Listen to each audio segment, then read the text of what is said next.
মহানবী সাল্লাল্লাহু আলাইহি ওয়াসাল্লাম ছাড়া পৃথিবী কেমন হতো? ইতিহাসের বিস্ময়কর সত্য।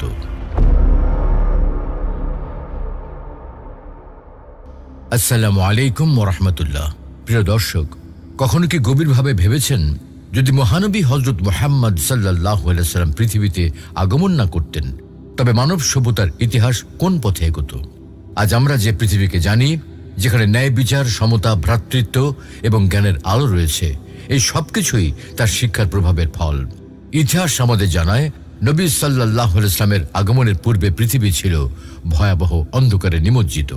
আরব সমাজে মূর্তি পূজা, অশ্লীলতা, অজ্ঞতা, রক্তপাত আর নারীর অবমাননা ছিল নিত্যদিনের বিষয়। কন্যা শিশুকে জীবন্ত কবর দেওয়া হতো। প্রিয় দর্শক, আজ আমরা জানব, যদি মহানবী হযরত মুহাম্মদ সাল্লাল্লাহু আলাইহি ওয়াসাল্লাম পৃথিবীতে না আসতেন তবে মানব সভ্যতার ইতিহাস কেমন হতো, কিভাবে তার আগমন অন্ধকারে নিমজ্জিত পৃথিবীকে আলোয় ভরে দিয়েছিল, আর বিজ্ঞানের আলোকে আমরা কি বার্তা পাই তার জীবন ও দাওয়াত থেকে, সবকিছু তুলে ধরব আজকের আলোচনায়।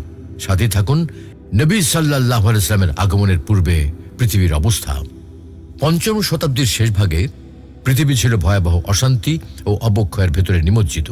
বিশেষ করে আরব উপদ্বীপকে বলা হতো জাহেলিয়াতের যুগ, অজ্ঞতা ও অমানবিকতার এক দুঃসময়।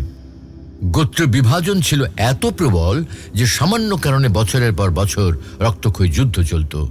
বুয়াস যুদ্ধের মতো সংঘর্ষে প্রজন্মের পর প্রজন্ম ধ্বংস হয়ে যেত। প্রতিহিংসা আর প্রতিশোধ ছিল সামাজিক গৌরবের প্রতীক। আরবদের কেন্দ্রীয় শহর মক্কা ছিল কাবাঘরকে ঘিরে গড়ে ওঠা, কিন্তু যে ঘর আল্লাহর ইবাদতের জন্য নির্মাণ করেছিলেন হযরত ইব্রাহিম আলাইহিস সালাম ও ইসমাইল আলাইহিস সালাম, তা ভরে গিয়েছিল ৩৬০টি মূর্তিতে। প্রতিটি গোত্র, প্রতিটি পরিবার নিজের দেবতা বানিয়ে কাবায় স্থাপন করেছিল। মানুষ কাঠ পাথরের মূর্তির সামনে মাথা নত করত, কোরবানি দিত এবং মনে করত এগুলোই তাদের উপকার করবে বা ক্ষতি করবে। নারীর অবস্থা ছিল ভয়ঙ্কর। কন্যা শিশুর জন্মকে অভিশাপ মনে করা হতো, তাই জীবন্ত কবর দেওয়া ছিল সাধারণ রীতি। নারীদের উত্তরাধিকার ছিল না, তারা সম্পত্তির মতো কেনাবেচা হতো।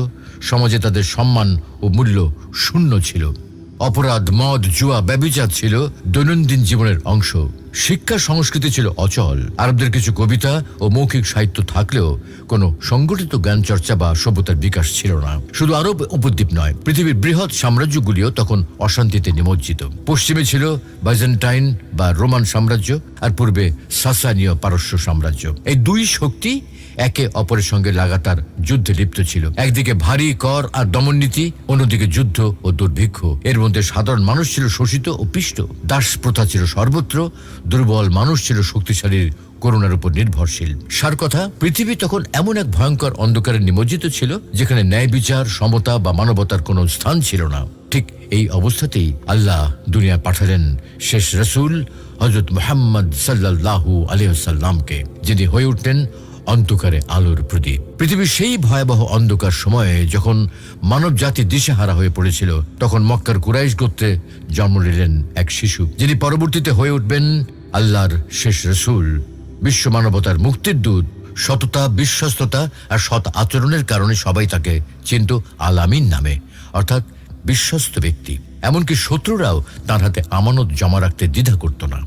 ৪০ বছর বয়সে যখন তিনি হীরা গুহায় নির্জনে ধ্যানমগ্ন ছিলেন, তখন তার উপর নাজিল হলো প্রথম ওহী, ইকরা বিসমি রাব্বিকাল্লাযী খালাক, পড়ো তোমার প্রভুর নামে যিনি সৃষ্টি করেছেন। এই এক আয়াতের মাধ্যমেই মানব সভ্যতার নতুন ইতিহাস শুরু হলো। যখন দুনিয়া অজ্ঞতার অন্ধকারে ডুবেছিল, তখন আল্লাহ রাসূল সাল্লাল্লাহু আলাইহি ওয়াসাল্লাম ডাক দিলেন জ্ঞান অর্জনের দিকে, আল্লাহর একত্বের দিকে, আর মিথ্যা দেবতার দাসত্ব থেকে মুক্তির দিকে। তিনি ঘোষণা করলেন, মানুষ সবাই সমান, কারো শ্রেষ্ঠত্ব বংশ বা সম্পদে নয়, বরং তাকওয়া অর্থাৎ আল্লাহ ভীতিতেই মর্যাদা নির্ধারিত হয়। তিনি নারীর সম্মান ফিরিয়ে দিলেন, কন্যা শিশুকে হত্যা কঠোরভাবে নিষিদ্ধ করলেন, দুর্বল, গরিব ও দাসদের অধিকার প্রতিষ্ঠা করলেন, আর সমাজে ন্যায়, ভ্রাতৃত্ব ও কল্যাণের বার্তা ছড়িয়ে দিলেন। মুহাম্মদ সাল্লাল্লাহু আলাইহি ওয়াসাল্লামের আগমন যেন অন্ধকার রাত্রিতে প্রভাতের সূর্যের মতো ছিল। তার মাধ্যমে পৃথিবী পেল সেই আলো যা মানুষকে দিশা দেখালো সত্য, ন্যায় ও মুক্তির পথে। দাওয়াতের বিস্তার ও সাহাবাদের আত্মত্যাগ। নবী সাল্লাল্লাহু আলাইহি ওয়াসাল্লামের দাওয়াত শুরুতে ছিল কঠিনতম পরীক্ষার ভেতর দিয়ে। মক্কার কুরাইশ নেতারা তার বিরোধিতা করল, তাকে বিদ্রুপ করল, শারীরিকভাবে আঘাত করল, এমনকি হত্যার ষড়যন্ত্র করল। কিন্তু তিনি কখনো দমে যাননি। সাহাবা কেরামরা তার পাশে দাঁড়িয়ে অকল্পনীয় ত্যাগ স্বীকার করেছিলেন।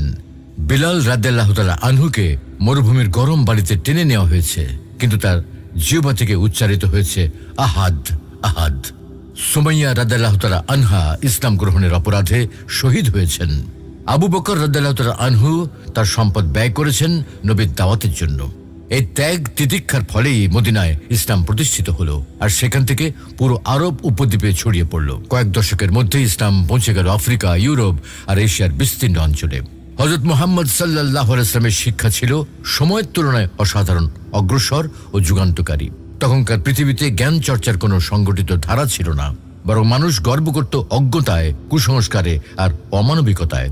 সেই প্রেক্ষাপটে নবী সাল্লাল্লাহু আলাইহি ওয়াসাল্লাম ঘোষণা দিলেন, জ্ঞান অর্জন করা প্রত্যেক মুসলিম পুরুষ ও নারীর জন্য ফরজ। এটি ছিল মানব সভ্যতার ইতিহাসে এক বৈপ্লবিক ঘোষণা, কারণ জ্ঞান ছাড়া সভ্যতা এগোয় না।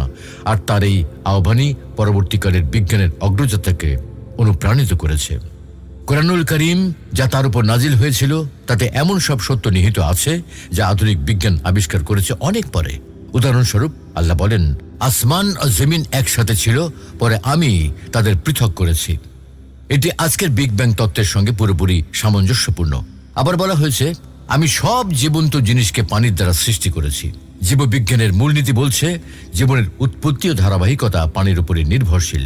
কোরআনে ভ্রূণের ধাপে ধাপে গঠনের যে বর্ণনা দেওয়া হয়েছে, তা আধুনিক এমব্রায়োলজির বিস্ময়কর সত্য। এছাড়া আল্লাহ বলেন, আমি আকাশকে ক্রমশ প্রসারিত করছি।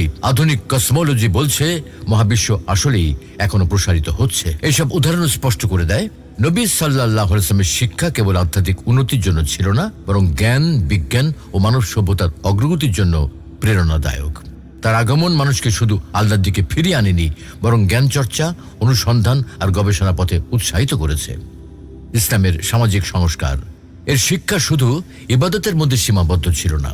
তিনি সমাজের প্রতিটি ক্ষেত্রে সংস্কার এনেছিলেন। দাসদের মুক্তি, নারীর অধিকার, এতিমদের যত্ন, প্রতিবেশীর হক সবকিছুই তার শিক্ষায় অন্তর্ভুক্ত। তিনি বলেছিলেন, সর্বোত্তম মানুষ সেই যে মানুষের উপকারে আসে। তার এই নীতি সামাজিক সম্পর্ককে দৃঢ় করেছে। মদ, জুয়া, সুদ, ব্যভিচার এসব মূলে উপড়ে ফেলা হয়েছিল। এর ফলে সমাজে শান্তি, আস্থা ও ন্যায় বিচার প্রতিষ্ঠিত হয়েছিল। পৃথিবীর পরিবর্তন, হযরত মুহাম্মদ সাল্লাল্লাহু আলাইহি ওয়াসাল্লামের শিক্ষা মানব সভ্যতাকে এক অভূতপূর্ব রূপান্তর এনে দিয়েছিল। যে সমাজ এক সময় অজ্ঞতা, গোত্রীয় সংঘাত আর মূর্তি পূজায় নিমজ্জিত ছিল, তা খুব অল্প সময়ের মধ্যেই আলোর পথে যাত্রা শুরু করলো। আরব উপদ্বীপ থেকে ইসলামের আলো ছড়িয়ে পড়ল দূর দূরান্তে। প্রথমে পারস্য ও বাইজেন্টাইন সাম্রাজ্যে, পরে উত্তর আফ্রিকা, ইউরোপ ও এশিয়ার বিস্তীর্ণ অঞ্চলে। ইসলামের অনুপ্রেরণায় জ্ঞান ও বিজ্ঞানের এক সুবর্ণ অধ্যায় শুরু হলো। বাগদাদের বাইতুল হিকমা হয়ে উঠল পৃথিবীর অন্যতম বৃহৎ জ্ঞানের মহাকেন্দ্র। এখানে চিকিৎসাবিদ্যা, জ্যোতির্বিজ্ঞান, গণিত, রসায়ন ও দর্শনের উপর গবেষণা চলত। অগণিত গ্রিক ও রোমান গ্রন্থ আরবি ভাষায় অনুদিত হল, যা পরবর্তীতে ইউরোপে নতুন জাগরণের পথ খুলে দিল। অন্যদিকে আন্দালুসের কার্ডোবা বিশ্ববিদ্যালয় আলোকিত করল ইউরোপকে। যখন ইউরোপ ছিল মধ্যযুগের অন্ধকারে নিমজ্জিত, তখন মুসলিম বিদ্বানরা আলোকিত করেছিলেন পুরো বিশ্বকে। ইবনে সিনা চিকিৎসা শাস্ত্রে, ইবনে হাইসাম অপটিক্সে, আল খারিজমি গণিতে, আল বিরুনি ভূগোলে, এভাবে অসংখ্য বিজ্ঞানী মানব জাতিকে জ্ঞানের আলো উপহার দিয়েছেন। মুসলিম সভ্যতার এই অবদানেই ইউরোপের অন্ধকার যুগ ভেদ করে শুরু হলো রেনেসাঁ বা নবজাগরণ। আধুনিক বিজ্ঞানের শেকড় খুঁজে পাওয়া যায় সেই ইসলামী সভ্যতায়, যে নবী সাল্লাল্লাহু আলাইহি ওয়াসাল্লামের শিক্ষার ভিত্তিতে দাঁড়িয়েছিল।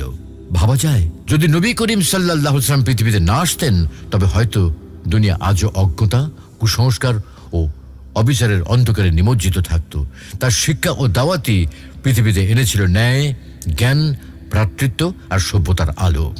একবার গভীরভাবে কল্পনা করুন, যদি হযরত মুহাম্মদ সাল্লাল্লাহু আলাইহি ওয়াসাল্লাম পৃথিবীতে আগমন না করতেন, তবে আজকের দুনিয়ার চিত্র কতটা ভিন্ন হতো। মানব সভ্যতা হয়তো সেই অন্ধকার যুগে আটকে থাকতো, যেখানে অমানবিকতা, অবিচার আর কুসংস্কার ছিল জীবনের নিয়ম। নারীরা হয়তো আজও সমাজে পণ্য হিসেবে বিবেচিত হতো। তাদের কোনো অধিকার থাকতো না। কন্যা শিশুর জন্মকে অভিশাপ মনে করা হতো, আর নির্দ্বিধায় তাদের মাটির নিচে কবর দেওয়া হতো। মানুষ হয়তো এখনো কাঠ পাথরের মূর্তির সামনে নতজানু হয়ে থাকতো, ভাগ্য নির্ধারণের আশা রাখত নিজের বানানো দেবতার কাছে। সত্যিকার এক আল্লাহর উপাসনা, তাওহীদের মহান দাওয়াত, এর সবই হয়তো আমাদের কাছে অজানাই থেকে যেত। অন্যদিকে জ্ঞান ও বিজ্ঞানের যে সোনালী ধারা আমরা ইতিহাসে দেখি, বাগদাদের বাইতুল হিকমা, আন্দালুসের কার্ডোবা, মুসলিম বিজ্ঞানীদের অগণিত অবদান, এ সবই হয়তো পৃথিবীতে আসতো না। মানব সভ্যতা হয়তো অজ্ঞতার অন্ধকারে ডুবে থাকত। বিজ্ঞান ও জ্ঞানের আলো হয়তো এত বিস্তৃত হতো না।